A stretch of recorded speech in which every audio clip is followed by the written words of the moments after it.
Hi అండి, అందరికీ నమస్కారం. Welcome to my channel. ఈ వీడియోలో ఏపీ ప్రభుత్వ ఉద్యోగులకు మరియు పెన్షనర్లకు భారీ శుభవార్త అండి.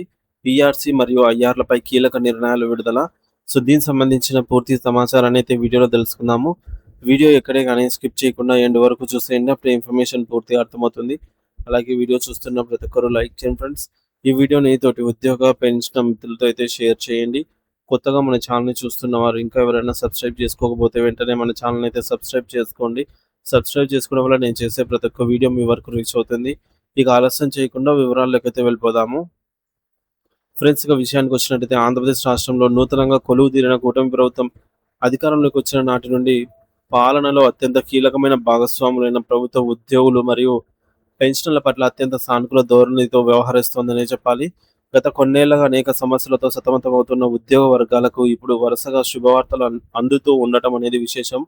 ఇటీవల కాలంలో ప్రభుత్వం తీసుకున్నటువంటి నిర్ణయాలు సంబంధించి కూడా మహిళా ఉద్యోగులకు ఎంతో కాలంగా పెండింగ్‌లో ఉన్న మాతృత్వ సెలవులు వంటివి అంశాల్లో సానుకూల నిర్ణయాలు తీసుకోవడం వల్ల ఉద్యోగుల్లో ప్రభుత్వంపై కొంత మేర నమ్మకం అయితే పెరిగింది.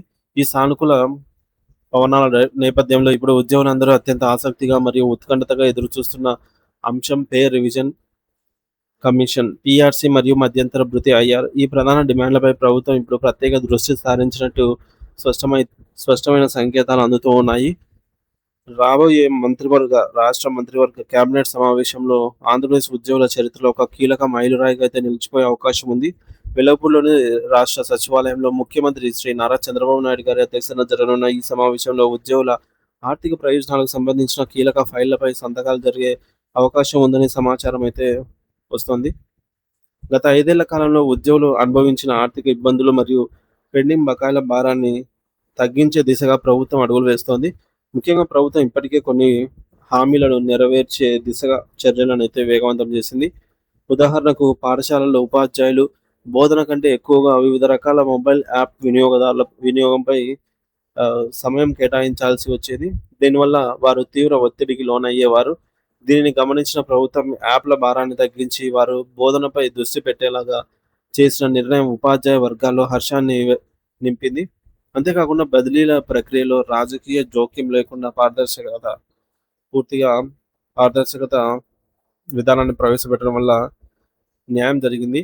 మహిళా ఉద్యోగుల సంక్షేమం కోసం చైల్డ్ కేర్ లీవ్స్ విషయంలో తీసుకున్న నిర్ణయం కూడా వారి కుటుంబ బాధ్యతలను సజావుగా నిర్వహించుకోవడానికి కొండంత అండగా నిలిచింది. ఈ సానుకూల నిర్ణయాల తర్వాత ఇప్పుడు అందరి దృష్టి పీఆర్సీ మరియు ఐఆర్‌లపైనే ఉంది. కొత్త పీఆర్సీ కమిటీని ఏర్పాటు చేయడం, దానికి ఒక సమర్థవంతమైన చైర్మన్‌ను నియమించడం ద్వారా ఉద్యోగుల వేతన సవరణ ప్రక్రియను అధికారికంగా ప్రారంభించాలని ప్రభుత్వం భావిస్తోంది.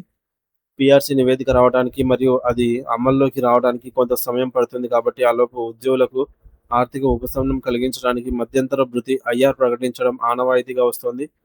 ప్రస్తుత ఆర్థిక పరిస్థితులు మరియు పెరిగిన నిత్యావసర ధరలను దృష్టిలో ఉంచుకొని ఉద్యోగులు దాదాపు 30% వరకు మధ్యంతర భృతిని ఆశిస్తూ ఉన్నారు. అయితే ప్రభుత్వం ఎంత శాతం ప్రకటిస్తుంది అనేది ఇప్పుడు రాష్ట్ర వ్యాప్తంగా $1 మిలియన్ ప్రశ్నగా మారింది. ప్రభుత్వం ఈ విషయంలో సానుకూల నిర్ణయం తీసుకుంటే అది లక్షలాది మంది ఉద్యోగులు, ఉపాధ్యాయులు మరియు పెన్షనర్ల కుటుంబాల్లో వెలుగులు నింపుతుంది.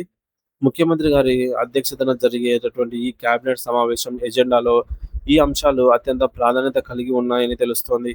కేవలం ఉద్యోగుల సమస్యలే కాకుండా ప్రభుత్వం ప్రతిష్టాత్మకంగా భావిస్తున్నటువంటి తల్లికి వందనం, అన్నదాత సుఖీభవ వంటి సంక్షేమ పథకాల అమలు మరియు పురోగతిపై కూడా ఈ యొక్క భేటీలో లోతైన చర్చ జరగనుంది. అంటే ప్రభుత్వం అటు సంక్షేమాన్ని, ఇటు ఉద్యోగుల సంక్షేమాన్ని ఆహ్, సమతూకంలో తీసుకెళ్లాలని నిశ్చయించుకుంది. ఈ కీలక సమావేశానికి సంబంధించి సన్నద్ధత ఇప్పటికే తుది దశకు చేరుకుంది. ప్రభుత్వ ప్రధాన కార్యదర్శి, చీఫ్ సెక్రటరీ గారు అన్ని ప్రభుత్వ శాఖల కార్యదర్శులకు ఇప్పటికే కీలక ఆదేశాలు జారీ చేశారు. కేబినెట్ సమావేశంలో చర్చించాల్సిన అంశాలకు సంబంధించి సమగ్రమైన మరియు ఖచ్చితమైన నివేదికను ముందుగానే సిద్ధం చేసి పంపాలని వారు స్పష్టం చేశారు. దీనిని బట్టి చూస్తుంటే పీఆర్సీ మరియు ఐఆర్ వంటి సున్నితమైన మరియు ఆర్థికపరమైన అంశాలపై ప్రభుత్వం ఇప్పటికే ఒక అంతర్గత కసరత్తు పూర్తి చేసిందని, కేవలం అధికారిక ప్రకటన మాత్రమే మిగిలి ఉందని విశ్లేషకులు భావిస్తున్నారు.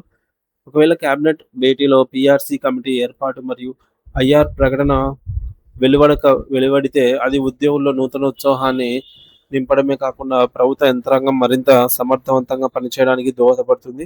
రాష్ట్ర ఆర్థిక పరిస్థితి కొంత క్లిష్టంగా ఉన్నప్పటికీ ఉద్యోగుల న్యాయమైన డిమాండ్లను నెరవేర్చాలి అనే పట్టుదలతో ముఖ్యమంత్రి గారు ఉన్నట్లుగా తెలుస్తోంది. గతంలో చంద్రబాబు గారి హయాంలో ఉద్యోగులకు మెరుగైన ఫిట్‌మెంట్ ఇచ్చిన చరిత్ర ఉండడంతో, ఇప్పుడు కూడా అదే స్థాయిలో న్యాయం జరుగుతుందని ఉద్యోగ సంఘాలు ఆశాభావంతో ఉన్నాయి. పెన్షనర్లు కూడా తమకు అందాల్సిన డీఆర్ బకాయిలు మరియు ఐఆర్ ప్రయోజనాల కోసం ఎంతో ఆతృతగా ఎదురుచూస్తూ ఉన్నారు.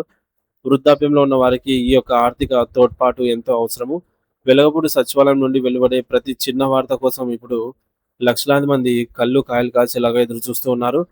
ప్రభుత్వం ఉద్యోగుల ఆశలను నెరవేరుస్తూ ఒక చారిత్రాత్మక నిర్ణయం తీసుకుంటుందని, తద్వారా రాష్ట్ర అభివృద్ధిలో ఉద్యోగులు తమ వంతు పాత్రను మరింత ఉత్సాహంగా పోషిస్తారని ఆశిద్దాము. ప్రభుత్వం మరియు ఉద్యోగుల మధ్య ఉండే ఈ సత్సంబంధం నవ్యాంధ్ర నిర్మాణానికి ఎంతో కీలకమైతే కానుంది.